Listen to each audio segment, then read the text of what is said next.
It's as if we don't remember why the JTA was formed. There were 5 teacher associations first, and because of how teachers were being treated, the JTA came into being for this reason. So why is the JTA operating in a way that is disjointed? We have systems in the JTA that needs to change. And it needs to change drastically. We can't have DAs voting on their own personal feelings when they are representing most of the teachers. These things cannot stand. And the people need to know, and the teachers need to stand up and to get some of these things changed.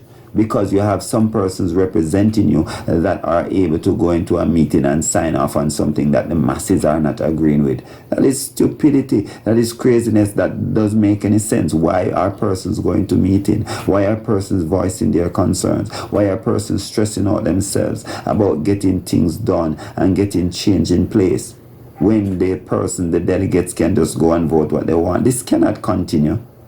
Unite teachers, unite in your schools, just as how the teachers at STETS, I really applaud them for the stance that they took at STETS. Other schools need to join suit immediately. This wage battle seems like it has been going on for decades now. We would remember where the government would have told the teachers that because of MOUs and agreements with the IMF, they're unable to offer better wages, and the excuses continue. These government persons need to understand the importance of teachers, and that teachers should not be seen as ones who would be eating the crumbs off the table. Teachers are the ones who would have educated all of them to be in their positions. The main thing I want to bring across is that teachers need to unite in this time, and teachers need to be very vigilant as to the persons who are selected to represent that body. And I want to say this in regard to the current president of the JTA, Lasanja Harrison. Now, I am looking here at the goals that she wrote down if she were to be elected. Now, number 10, all the way, the last one says, continue to establish partnerships with churches, Christian groups to enhance spiritual support for our school communities. God should not come after everything else, just as how teachers are lobbying now that they should not come after everything else. The teachers should be carefully budgeted as important persons in the society. And despite persons would want to say teachers are not doing anything, and teachers get holidays, and teachers get this and that, the main point is the teachers are working very hard, and even throughout holidays, teachers still have to set exam mark papers, and they have lesson plans to do. There's just so much. Teachers have to be doctors, they have to be counselors, they have to be healthcare workers, they have to be security guys, they have to be all sort of things in their profession. So I'm saying that teachers are more than deserving of the pay that they should get. What I say again, the teachers are missing is unity. And it shows in the strike, or in the sitting, rather, let me use that word, that was used to demonstrate the disgust that the teachers of St. Elizabeth Technical showed in wearing black, and in saying no to the government's offer, and in saying no to the JTA's stance in the matter. One of the teachers expressed that the principal normally come away with a better offer once the JTA goes to negotiate with the government. It's as if persons at the top would basically just group and take and sign to a deal, right, where most of the persons are not benefiting. The time has come for teachers to take a stand, and the stand must be united.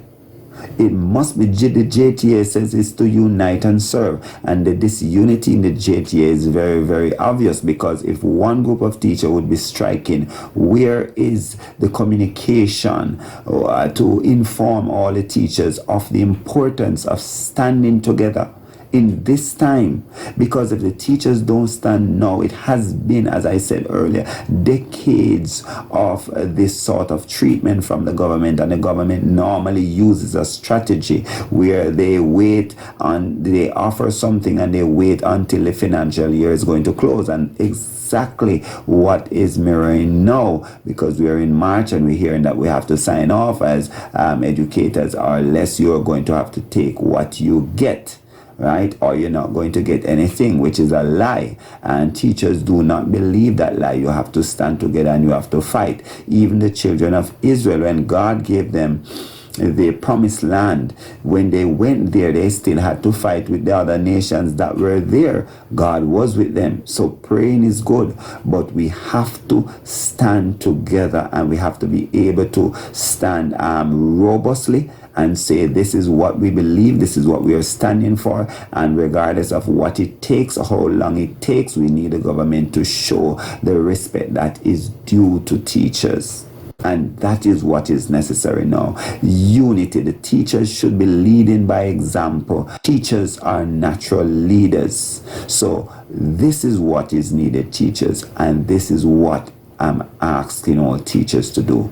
When you have delegates voting basically based on their feelings, this lays a foundation for corruption, because persons can take bribes just to vote whatever way the persons at the top want them to vote. Teachers, can't you guys see this? The JTA needs to stand up and to fulfill its mandate in truly representing teachers and the rights of teachers. What teachers are deserving of is what they're asking for. Too long teachers have been bending their backs to make sacrifices, great sacrifices, even for the nation's children. And what is the repay of that? Being treated like a dog, being treated like someone who is not important, being treated like someone who has to take whatever bone you throw to them. No, it cannot continue. It should not continue, and it will not continue under God.